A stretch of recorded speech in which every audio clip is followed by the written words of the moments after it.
पीले दांत वाली बहू। रंजना कभी ब्रश नहीं करती थी। उसे कितनी बार उसके माँ बाप ने डांटा, लेकिन उसका कोई असर उस पर होता ही नहीं था, जिस कारण से उसके दांत पीले पीले हो जाते हैं। शादी के बाद। अरे बहू, वैसे तो तुझ में कोई कमी नहीं है, पर तेरे दांत इतने पीले कैसे हैं बेटा? कैसे मतलब? कोई सर्जरी थोड़ी ना कराई है। वो तो क्या नाम, मैं ब्रश नहीं करती थी तो पीले हो गए। अब क्या करूं? आप कहें तो लाल करवा लूं या फिर काले? यार ये क्या है, क्यों माँ से लड़ रही हो? लड़ रही हूँ?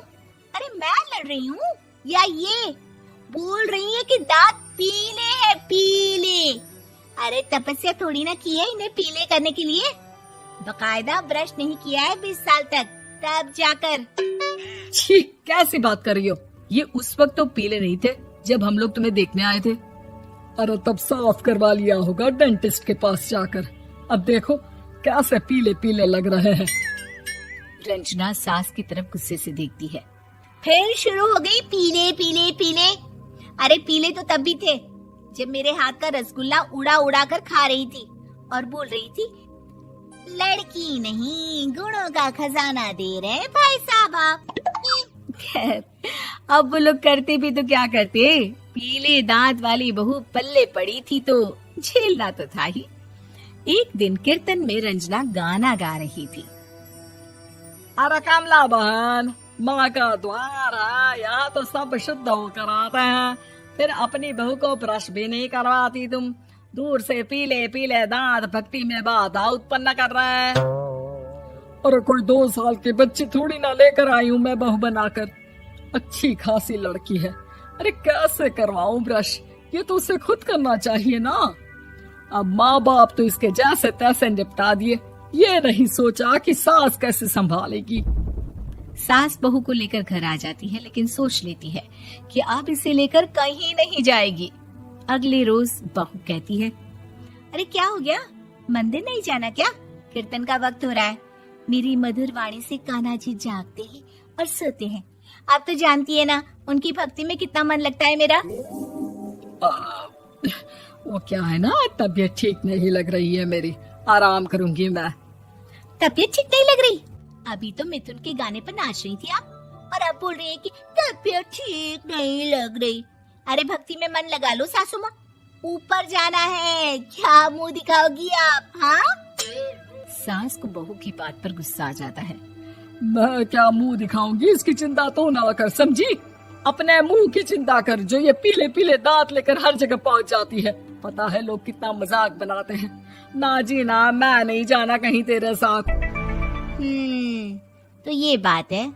कोई ना, मत जाओ, मैं अपने कमरे में ही बैठकर भक्ति कर लूंगी। ऊपर वाला दांत थोड़ी ना देखता है, मन देखता है, भावना देखता है। और अरे बस बस, तू सब कुछ दिखा, बस ये सफेद चमकदार दांत ना दिखाना किसी को, है? जा यहाँ से। बहू को सास की बात का कोई फर्क नहीं पड़ता, वो तो जैसी थी वैसी ही रह जाती है। सुबह नहाकर किचन में खाना बनाना, फिर खाना खाना, कीर्तन भजन करना और सो जाना। एक दिन, माँ जी मैं सहेली के घर जा रही हूँ, शाम को लेट आऊंगी। हाँ, तो जाना, मैंने कौन सा तेरी आरती करनी है घर पर बैठकर। रंजना सहेली के घर जाती है, जहाँ वो पार्टी में जाने की तैयारी कर रही होती है। अरे शिखा, कहाँ जाने की तैयारी कर रही है? मैं गलत वक्त पर आ गई क्या? अरे नहीं यार, उल्टा सही वक्त पर आई है। मैंने ये साड़ी और ज्वेलरी निकाली है यार, शाम को इनके ऑफिस की एक पार्टी में जाना है। बताना कैसा लग रहा है ये सब? नहीं यार, इस ड्रेस के साथ तो वो वाली ज्वेलरी अच्छी लगेगी। हाँ, सही बोल रही है, मैंने ध्यान ही नहीं दिया।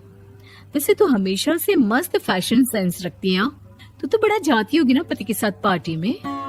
रंजना कुछ नहीं बोलती, बस सोचती है कि यार काश ये बात सही हो जाती, पर मैं क्यों नहीं जाती पार्टी में? क्या इन लोगों की कोई पार्टी होती नहीं होगी? रंजना घर आती है और रात में पति से सवाल करती है, एक बात बताइए, आप मुझे किसी पार्टी में क्यों नहीं ले जाते? क्या आपके यहाँ ऑफिस में पार्टी नहीं होती? पति बेचारा क्या कहता कि दांत पीले हैं तुम्हारे इसलिए। अरे कोई पार्टी होती नहीं हम लोगों के ऑफिस में, तो कहाँ से लेकर जाऊं? और मार्केट, मॉल, कहीं वीकेंड घूमना, कहीं तो। अरे यार सारे हफ्ते में एक छुट्टी मिलती है, तो सोचता हूँ कि आराम ही कर लूं। क्यों? रंजना मन मार के रह जाती है। पहले कभी सास के साथ मंदिर जाया करती थी, लेकिन वो भी सास ने ले जाना बंद कर दिया। घर बैठी बैठी रंजना बोर हो जाती है। तभी उससे आइडिया आता है और वो मायके जाने का सोचती है। सासू माँ, 2 दिनों के लिए मम्मी के घर जा रही हूँ। अच्छा अच्छा ठीक है, आराम से जा। और हाँ, माँ से कुछ अच्छी आदत सीख कर आना कि कैसे शरीर के हर भाग की तरह दांतों की सफाई भी जरूरी होती है, समझी? शुरू हो गई ना आप। वो लोग आपकी तरह नहीं है कि छोटी छोटी बात का बतंगड़ बना दे। उन लोगों के लिए मैं मायने रखती हूँ, ना कि मेरे पीले पीले दांत। रंजना माँ को बिना बताए उन लोगों को सरप्राइज देती है, लेकिन जैसे ही वो दरवाजे पर पहुंचती है, अंदर देखती है कि घर वाले कहीं जा रहे होते हैं। अब माँ, काश रंजना दीदी के दांतों वाली प्रॉब्लम नहीं होती, तो वो भी हम लोगों के साथ चलती ना बुआ जी की बेटी की शादी में। हाँ बेटा, लेकिन अब उसे कौन समझाए कि उसको उसके पीले दांत नहीं दिखते, लेकिन उसके आसपास के लोगों को कितना एम्बैरेसिंग फील कराते हैं। मुझे तो कितनी बार उसके स्कूल की टीचर ने शिकायत की कि उसके साथ कोई लड़की बैठना भी नहीं चाहती, और ना ही कॉलेज में कोई उससे बात करना चाहता था। लेकिन पता नहीं क्यों उसे ये बात समझ में ही नहीं आती। कोई कमी नहीं है उस लड़की में, बस यही कि दांत पीले हैं।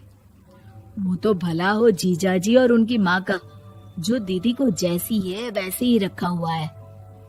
रंजना को अपने घर वालों की बात सुनकर बहुत दुख होता है। वो सोचती है कि वो क्या करे, लेकिन फिर वो सीधा डेंटिस्ट के पास जाती है, अपने दांत चमकाती है और कसम खाती है कि वो रोज ब्रश करेगी।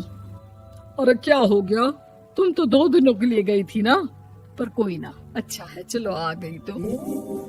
रंजना सास के सामने आकर खड़ी हो जाती है और पूरी स्माइल करती है, उसके चमकदार दांतों को दिखाती हुई। हैं?